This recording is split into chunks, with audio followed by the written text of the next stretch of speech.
L'échec est une expérience que tout le monde connaît à un moment ou à un autre de sa vie, que ce soit dans le domaine professionnel, personnel, scolaire ou sportif. Nous sommes tous confrontés à des situations où nous ne réussissons pas à atteindre nos objectifs ou à satisfaire nos attentes. L'échec peut être une source de frustration, de déception, de colère, de tristesse, de honte ou de découragement. Il peut nous faire douter de nous-mêmes, de nos capacités, de notre valeur ou de notre potentiel. Il peut nous faire perdre confiance en nous et en nos projets. Il peut nous faire renoncer à nos rêves ou à nos ambitions. Mais l'échec n'est pas une fatalité. Il n'est pas une fin en soi. Il n'est pas un jugement définitif sur notre personne ou sur notre avenir.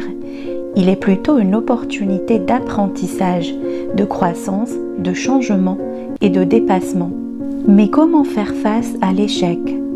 Voici quelques conseils qui peuvent vous aider à surmonter cette épreuve et à en tirer le meilleur parti. Conseil numéro 1.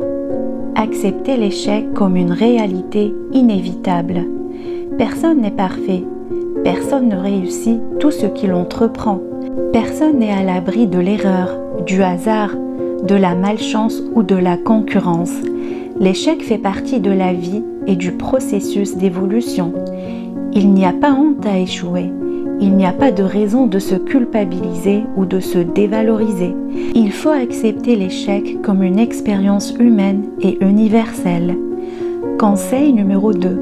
Analysez les causes et les conséquences de l'échec. Ne fouillez pas la réalité. Ne niez pas vos responsabilités. Ne rejetez pas la faute sur les autres ou sur les circonstances.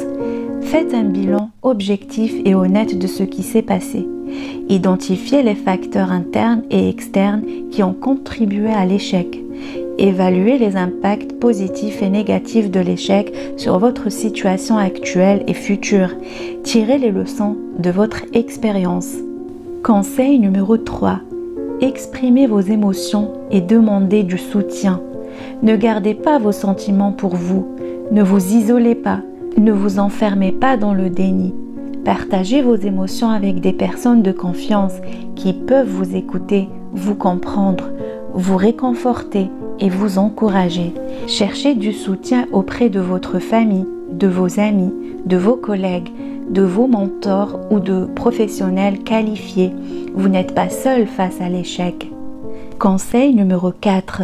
Relativez l'échec et adoptez une attitude positive. Ne dramatisez pas l'échec, ne le généralisez pas, ne le laissez pas envahir votre esprit ou affecter votre estime de vous-même. Mettez l'échec en perspective avec le reste de votre parcours et avec vos aspirations futures. Reconnaissez vos forces et vos réussites antérieures. Soulignez les aspects positifs et les opportunités que l'échec vous offre. Adoptez une attitude optimiste et constructive face aux défis qui se présentent. Conseil numéro 5. Fixez-vous des objectifs réalistes et passez à l'action. Ne restez pas bloqué sur le passé. Ne renoncez pas à vos rêves ou à vos ambitions. Ne vous laissez pas paralyser par la peur ou par le doute. Redéfinissez vos objectifs en fonction de votre situation actuelle et de vos ressources disponibles. Élaborez un plan d'action correct et progressif pour atteindre vos objectifs. Passez à l'action sans tarder et sans relâche. Conseil numéro 6. Célébrez vos progrès et récompensez-vous. Ne minimisez pas vos efforts. Ne vous comparez pas aux autres. Ne vous découragez pas face aux obstacles ou aux critiques. Appréciez vos progrès et vos résultats, même s'ils sont modestes ou partiels. Félicitez-vous pour votre courage et votre persévérance. Et surtout, célébrez vos succès avec les personnes qui vous soutiennent. Il faut comprendre que l'échec n'est pas une fatalité, mais une opportunité. Il n'est pas un obstacle, mais un tremplin. Il n'est pas une fin, mais un début. Il n'est pas un problème, mais une solution. Il n'est pas une faiblesse, mais une force.